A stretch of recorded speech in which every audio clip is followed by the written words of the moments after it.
Hello student, science coaching की online classes में फिर से आप सभी का स्वागत है। आज अपन पढ़ेंगे क्लास 12th बायोलॉजी का चैप्टर नंबर 1 आवृतबीजी पादपों में जनन। इस चैप्टर में अपने को आवृतबीजी पादपों में विभिन्न प्रकार की जनन प्रक्रियाओं के बारे में पढ़ना है, पर उससे पहले अपन पढ़ते हैं कि आवृतबीजी पादप क्या होते हैं। आवृतबीजी पादपों की अगर हम बात करें तो आपने क्लास 11th में पढ़ा होगा कि R.H. विटेकर के अनुसार 5 जगत वर्गीकरण जगत प्लांटी में आवृतबीजी पादपों को सबसे सर्वश्रेष्ठ पादप माना गया है। ये सबसे ज़्यादा एडवांस आधुनिक पादप होते हैं। ये सबसे ज़्यादा विकसित पादप हैं क्योंकि इनमें स्पष्ट पीढ़ी एकांतरण पाया जाता है तथा इनका एक सुस्पष्ट जीवन चक्र होता है। अब यहाँ अगर देखें अपन तो आवृतबीजी शब्द से ही पता चल रहा है कि आवृत का मतलब हो रहा है आवृत और बीजी का मतलब है बीज।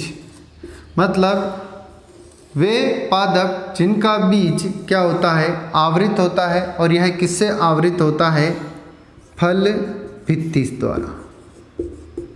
ठीक है, फल भित्ति द्वारा आवृत जो बीज जिन पादपों में पाया जाता है वे पादप कहलाते हैं आवृतबीजी पादप। इन पादपों को पुष्पीय पादप कहा जाता है। पुष्पीय पादप क्यों कहा जाता है? क्योंकि इनमें पुष्प का निर्माण होता है। अब आगे अपन बात करें कि यहाँ अभी मैंने बताया था कि इनमें क्या पाया जाता है, स्पष्ट पीढ़ी एकांतरण पाया जाता है। ठीक है, स्पष्ट पीढ़ी एकांतरण पाया जाता है। तो इस चीज़ को अपन समझते हैं। यहाँ पर आवृतबीजी पादपों में मुख्य पादप जो होता है, मुख्य पादप काय जो होता है, जो कि किसमें बटा होता है, जड़, तना, पत्ती में बटा होता है। यह अवस्था कहलाती है बीजाणुद्भिद अवस्था। ठीक है, यह अवस्था कहलाती है बीजाणुद्भिद अवस्था। यह अवस्था द्विगुणित होती है, यानी कि 2n होती है। इस बीजाणुद्भिद अवस्था पर एक लैंगिक संरचना पुष्प का निर्माण होता है। इस पुष्प के लैंगिक अंग होते हैं पुमंग तथा जायांग। यहाँ पुमंग नर जननांग है और जायांग मादा जननांग है। पुमंग और जायांग में निर्माण होता है जायांग में निर्माण होता है मादा युग्मकोद्भिद का और पुमंग में निर्माण होता है नर युग्मकोद्भिद का। ठीक है, ये दोनों जो अवस्थाएं होती है ये होती है अगुणित या हैप्लॉइड एन अवस्थाएं होती है। इन दोनों में नर युग्मक का निर्माण तथा मादा युग्मक का निर्माण होता है और दोनों के युग्मक संलयित हो जाते हैं। मतलब होता है युग्मक संलयन, और युग्मक संलयन से क्या होगा, युग्मनज का निर्माण होगा और यह युग्मनज वापस किस में बदल जाएगा, बीजाणुद्भिद में बदल जाएगा। तो यहाँ अगर अपन बात करें तो मादा युग्मकोद्भिद और नर युग्मकोद्भिद का निर्माण किस पर हो रहा है, पुष्प पर हो रहा है और पुष्प बीजाणुद्भिद पर आश्रित है। तो मादा युग्मकोद्भिद और नर युग्मकोद्भिद भी युग्मकोद्भिद अवस्थाएं जो हैं वो किस पर आश्रित है, बीजाणुद्भिद पर आश्रित है। तथा बीजाणुद्भिद जो है, बीजाणुद्भिद जो संरचना है ये पूर्ण रूप से स्वतंत्र है, प्रकाश संश्लेषी संरचना है जो जड़, तना, पत्ती में विभेदित होती है। तथा यह बीजाणुद्भिद अवस्था जो होती है वो युग्मकोद्भिद अवस्था पर क्या होती है, प्रभावी होती है। यहाँ तक की बात क्लियर है कि आवृतबीजी पादपों में एक निश्चित सुदृढ़ तथा स्पष्ट पीढ़ी एकांतरण पाया जाता है तथा इनमें एक निश्चित जीवन चक्र होता है। ये बात हुई आवृतबीजी पादपों में नेक्स्ट अब अपना जो मेन टॉपिक है वो है जनन। तो अब नेक्स्ट अपन बात करते हैं जनन के बारे में। नेक्स्ट अगर अपन जनन की बात करें तो जनन क्या है, जनन क्यों आवश्यक है, तो सबसे पहले अपन बात करते हैं कि कोई भी जीव हो वह अपना अस्तित्व बनाए रखने की कोशिश करता है और वह अपना अस्तित्व किस प्रक्रिया से बनाए रखता है, जनन प्रक्रिया द्वारा बनाए रखता है। जनन क्या है, अगर ये परिभाषा पूछी जाए तो जनन वह प्रक्रिया है जिसके द्वारा कोई जीव अपने समान गुणों वाली संतति उत्पन्न करता है। यही प्रक्रिया क्या कहलाती है, जनन कहलाती है। अगर हम बात करें जनन की तो आवृत बीजी पादपों में जनन दो प्रकार का होता है। यहाँ मैंने प्रकार लिख रखे हैं, अलैंगिक जनन और लैंगिक जनन। क्या होता है अलैंगिक जनन और लैंगिक जनन, तो सबसे पहले अपन बात करते हैं लैंगिक जनन की, उसी से परिभाषा बनेगी अलैंगिक जनन की। लैंगिक जनन में क्या होता है कि नर तथा मादा उत्पन्न करते हैं नर युग्मक किसके द्वारा, अर्धसूत्री विभाजन द्वारा। नर युग्मक तथा मादा युग्मक का निर्माण होता है। ये नर युग्मक तथा मादा युग्मक क्या करते हैं, संलयन करते हैं और इससे निर्माण होता है युग्मनज का।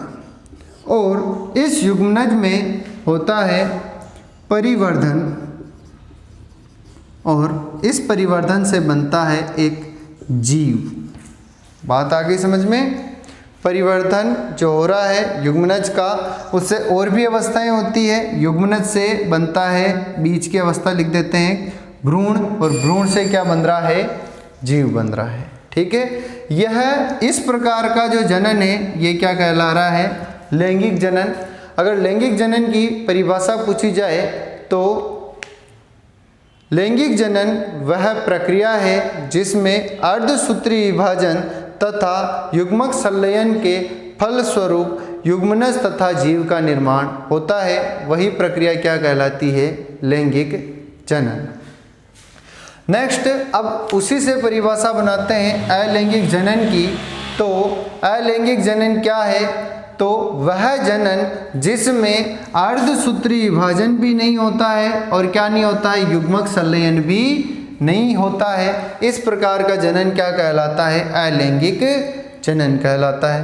तो जनन की परिभाषा अपन बना सकते हैं अलैंगिक जनन की कि वह जनन जिसमें अर्धसूत्री विभाजन तथा युग्मक संलयन अनुपस्थित होते हैं अलैंगिक जनन कहलाता है। अब अलैंगिक जनन को मैंने दो भागों में यहाँ बांट रखा है। एक है अनिषेक बीजता और दूसरा है कायिक जनन। यहाँ पर जो मेन ध्यान रखने वाली बात है कि अलैंगिक जनन में क्योंकि अर्धसूत्री विभाजन और युग्मक संलयन नहीं हो रहा है, तो अलैंगिक जनन से बनने वाली सभी संततियाँ आनुवांशिक रूप से समान होती हैं। आनुवांशिक रूप से समान, ठीक है, ये पॉइंट सबसे ज़्यादा इम्पोर्टेंट है। 2-3 बार क्वेश्चन इससे पूछा जा सका है कि अलैंगिक जनन से बनने वाली संततियां आनुवांशिक रूप से समान होती है और ये समान संततियां आपस में कहलाती है क्लोन। ठीक है, ये क्वेश्चन राजस्थान बोर्ड में 3 से 4 बार पूछा जा चुका है। अलैंगिक जनन को अभी अपन ने बात करी थी कि 2 भागों में बांटा है, अनिषेक बीजता तथा कायिक जनन। यहाँ पर अनिषेक बीजता एक स्पेशल कंडीशन है, स्पेशल कंडीशन की अगर अपन बात करें तो क्या है कि अनिषेक बीजता में बीज का निर्माण होता है, परंतु उस बीज के निर्माण में लैंगिक जनन जैसी कोई प्रक्रिया नहीं होती है। ठीक है, बीज के निर्माण में लैंगिक जनन जैसी प्रक्रिया नहीं हो रही है, तो यहाँ पर जो बीज है वो कैसा बनेगा, पूर्ण रूप से मात्र पादप के समान बनेगा। अब अनिषेक बीजता की अगर अपन बात कर रहे थे तो अनिषेक बीजता किन पादपों में पाई जाती है? बहुत सारे एग्जाम्पल है इसके, नींबू जिसमें एक एग्जाम्पल है। नेक्स्ट अपन बात करते हैं कायिक जनन की। कायिक जनन को मैंने यहाँ पे पुनः दो भागों में बांट रखा है। एक है प्राकृतिक कायिक जनन, दूसरा है कृत्रिम कायिक प्रवर्धन। यहाँ पहले बात करते हैं कि कायिक जनन क्या होता है। तो वह जनन जिसमें पादप शरीर का कोई कायिक अंग भाग लेता है वह जनन क्या कहलाता है? कायिक जनन। यहाँ मैंने कायिक जनन के प्रकारों की सारणी बनाई है। यहाँ अगर अपन देखें तो 4 अंगों द्वारा कायिक जनन संपन्न हो सकता है। यहाँ फर्स्ट जो अपन ने प्रकार लिखा है तने द्वारा, इसमें अगर अपन बात करें तो तने के अलग अलग रूपांतरण होते हैं। उन रूपांतरणों द्वारा क्या होता है? कायिक जनन होता है। यहाँ फर्स्ट एग्जाम्पल लिख रखा है मैंने प्रकंद, और प्रकंद का उदाहरण है अदरक, केला और हल्दी।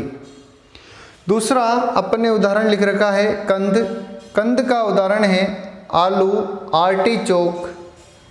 नेक्स्ट तीसरा मैंने उदाहरण लिख रखा है सल्क कंद। सल्क कंद का उदाहरण है प्याज व लहसुन। नेक्स्ट चौथा जो अपन ने उदाहरण लिख रखा है वो है घन कंद। इसका उदाहरण है अरबी व जमीकंद। नेक्स्ट अगला उदाहरण लिख रखा है अपन ने ऊपरी भूस्तारी। ऊपरी भूस्तारी का उदाहरण है दूब घास। नेक्स्ट अगला उदाहरण अपन ने लिख रखा है अंतः भूस्तारी, जिसका उदाहरण है पुदीना। नेक्स्ट अगला जो अपना उदाहरण है वो है भूस्तारी, जिसका उदाहरण है स्ट्रॉबेरी। नेक्स्ट अगला जो उदाहरण है वो है भूस्तारी का, जिसका उदाहरण है जलकुंभी। ये जो उदाहरण है ये है तने के रूपांतरण के, और तने के रूपांतरण से कौन सा कायिक जनन हो रहा है वो उदाहरण अपन ने आगे लिख रखे हैं। एग्जाम के अंदर क्वेश्चन इस प्रकार से पूछा जाता है कि आलू किस प्रकार के कायिक जनन का उदाहरण है, तो वहाँ अपने को लिखना है कंद कायिक जनन का उदाहरण है। नेक्स्ट अगला लिख रखा है अपन ने जड़ द्वारा। जड़ द्वारा कायिक जनन की अगर अपन बात करें तो शीशम, अमरूद और शकरकंद में जड़ द्वारा क्या होता है? कायिक जनन। नेक्स्ट आगे अगला जो प्रकार है अपना पत्ती द्वारा कायिक जनन। पत्ती द्वारा कायिक जनन की बात करें तो पत्थर चट्टा व बिगोनिया के अंदर क्या होता है? पत्ती द्वारा कायिक जनन होता है। नेक्स्ट अगला है जनन संरचनाओं द्वारा। ये जनन संरचनाएं आपने पहले नहीं पढ़ी होगी। ये एक कंद रूपी संरचनाएं होती है जो तने पर या शीर्षस्थ कलिकाओं पर या कक्षस्थ कलिकाओं पर लगती है, तथा ये कायिक संरचनाएं टूटकर जमीन पर गिर जाती हैं, तथा इससे जो पादप बनता है वो कैसा होता है? पूर्ण रूप से मात्र के समान होता है, क्योंकि ये कैसी संरचनाएं होती है? कायिक संरचनाएं होती हैं। जननिक संरचनाओं द्वारा कायिक जनन की अगर अपन बात करें तो रामबांस और रतालू के अंदर जननिक संरचनाओं द्वारा कायिक जनन होता है। नेक्स्ट अपन बात करते हैं कायिक जनन की। कायिक जनन शब्द से ही अभिप्राय है कि कायिक जनन। कायिक जनन में कायिक शब्द का अभिप्राय है कायिक अंग द्वारा जनन। कायिक अंग कौन कौन से होते हैं? जड़, तना, पत्ती, ये क्या हैं? पादप के कायिक अंग हैं। और इन कायिक अंगों द्वारा यदि किसी नए पादप का निर्माण हो रहा है तो इस प्रकार का जनन कहलाता है कायिक जनन। कायिक जनन को अपन ने पुनः दो भागों में बांटा है, प्राकृतिक कायिक जनन और कृत्रिम कायिक प्रवर्धन। प्राकृतिक कायिक जनन से क्या अभिप्राय है? तो इस प्रकार का जनन पादपों में स्वतः पाया जाता है। इसमें मनुष्य की कोई भागीदारी नहीं होती है। नेक्स्ट कृत्रिम कायिक प्रवर्धन। कृत्रिम कायिक प्रवर्धन क्या होता है? तो कृत्रिम कायिक प्रवर्धन के अंतर्गत मनुष्य अपने स्वयं के लाभ हेतु पादप में कायिक प्रवर्धन कराकर क्या कराता है, बहुत सारी संततियों का निर्माण करता है। तो अपने को 1 बाय 1 पढ़ना है। पहले पढ़ेंगे अपन प्राकृतिक कायिक जनन, फिर पढ़ेंगे कृत्रिम कायिक प्रवर्धन, तथा बाद में नेक्स्ट थर्ड अपना जो टॉपिक रहेगा वो रहेगा लैंगिक जनन। ठीक है, तो सबसे पहले अपन बात करते हैं प्राकृतिक कायिक जनन की, इसे कायिक जनन भी बोल सकते हैं सिंपली अपन। नेक्स्ट अपन बात करते हैं कृत्रिम कायिक प्रवर्धन की। कृत्रिम कायिक प्रवर्धन में मैंने बताया था अभी कि यह प्रक्रिया मानव द्वारा की जाती है। किसके लिए की जाती है, कि उसको अच्छा लाभ मिले, ज़्यादा से ज़्यादा संतति का एक साथ निर्माण कर सके जो कि उत्तम हो। तो इसमें 1 बाय 1 बात करते हैं। पहला है कर्तन। ठीक है, पहली विधि है कृत्रिम कायिक प्रवर्धन की कर्तन। कर्तन जो है विधि, जिसको 2 भागों में अपन ने बांट रखा है, स्तंभ कर्तन और मूल कर्तन। बहुत ही बेसिक विधि है। इसमें क्या करना है, स्तंभ कर्तन के अंदर क्या करना है, एक टहनी एक पादप है। ठीक है, पादप की किसी टहनी को काटना है और काट के कहाँ लगा देता है, कहाँ लगा देना है, जमीन के अंदर। तो जब अपन टहनी को जमीन में लगाएंगे तो इसकी पर्व संधि से क्या निकल जाएंगी, अपस्थानिक जड़ें निकल जाएगी और ये पादप क्या हो जाएगा, मुक्त हो जाएगा। मुख्य पादप जैसा ही पादप बन गया। नेक्स्ट अगला है, इसका उदाहरण गन्ना और गुलाब। नेक्स्ट अगला है मूल कर्तन। मूल कर्तन में क्या करना है कि जो पादप है इसकी जो जड़ें हैं इसको काटना है और कहाँ लगा देना है, अलग जगह मिट्टी में लगा देना है। इस पर पाई जाने वाली कलिका से क्या होगा, नया पादप बन जाएगा। इस पर पाए जाने वाली जो पर्व संधि है वहाँ से क्या निकलेगा, एक प्ररोह रूपी भाग निकलेगा और उससे क्या बन जाएगा, पूरा पादप बन जाएगा। इसका उदाहरण क्या है, नींबू और अमरूद। नेक्स्ट है दाब लगाना। दाब लगाना बहुत ही, ये भी बहुत इजी प्रोसेस है। इसमें क्या करना है, देखो कि कोई पादप है, इसकी जमीन के पास वाली जो टहनी है उसको क्या करते हैं अपन, एक तरीके से झुका देते हैं। ठीक है, और झुका कर यहाँ मिट्टी डाल देते हैं और इस मिट्टी को क्या करते हैं, लगातार गीला करते हैं। तो जहाँ से टहनी टच हुई है यहाँ पे पाई जाने वाली पर्व संधि से अपस्थानिक जड़ें निकल जाएंगी।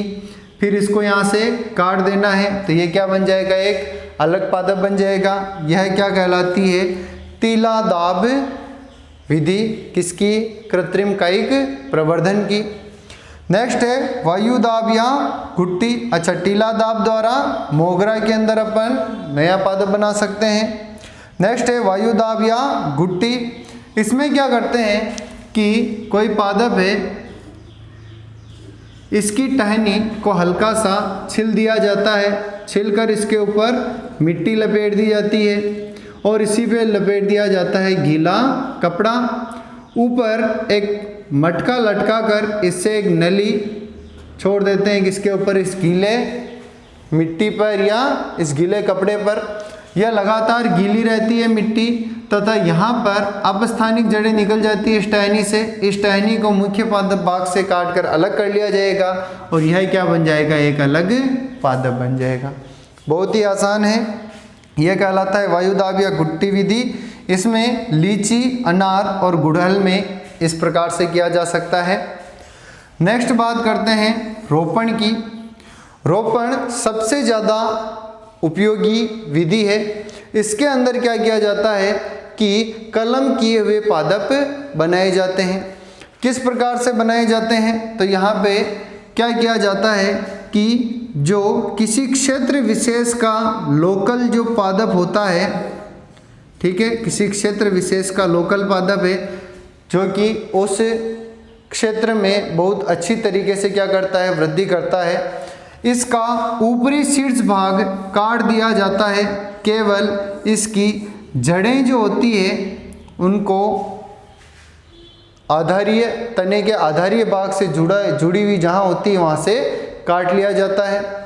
फिर जो वांछित पादप होता है, जैसे आम की एक अच्छी वैरायटी है, वो अपनी वांछित पादप है, तो ऐसी कंडीशन में क्या किया जाता है, आम की टहनी को उसी आकार में काटा जाता है, जिस आकार में किसको काटा गया है, उस क्षेत्र विशेष की प्रजाति को काटा गया है। या ऊपर अपन ने क्या लगा दिया, आम की टहनी लगा दी। तो जो आम की टहनी है ये वांछित पादप है, हाइब्रिड किस्म की है, जबकि इसका मूल तंत्र जो है उस क्षेत्र विशेष के अनुकूल है। तो यहाँ से जड़ें अच्छी वृद्धि करवाएंगी, किसमें, तने में, तो पादप जल्दी वृद्धि करेगा, अच्छी फसल देगा। तो यह जो विधि है कलम, इस रोपण को कलम के नाम से भी जाना जाता है इस विधि को। तो यह विधि सबसे ज़्यादा उपयोगी है। इस विधि में जो सबसे मेन चीज़ है कि जो स्थानीय प्रजाति का जड़ तंत्र काम में लिया जाता है, इस वाले भाग को नाम दिया जाता है स्कंध, तथा इस स्कंध पर जिस वांछित प्रजाति की टहनी लगाई जाती है उस भाग को नाम दिया जाता है कलम। ठीक है, तो ये अपने बात हुई किसकी, कृत्रिम कायिक प्रवर्धन की। यहाँ तक अपना अलैंगिक जनन खत्म हो जाता है। अब इसके बाद नेक्स्ट टर्न में अपन बात करेंगे लैंगिक जनन की। लैंगिक जननांग जो है अपना कौन सा है, पुष्प है, उसकी बात करेंगे। पुष्प के विभिन्न भागों की बात करेंगे। फिर उसमें अपन 1 by 1 नर जननांग, मादा जननांग, ठीक है, निषेचन, संलयन, बीज का निर्माण, फल का निर्माण, ये पूरा अपना प्रोसेस रहेगा लैंगिक जनन का।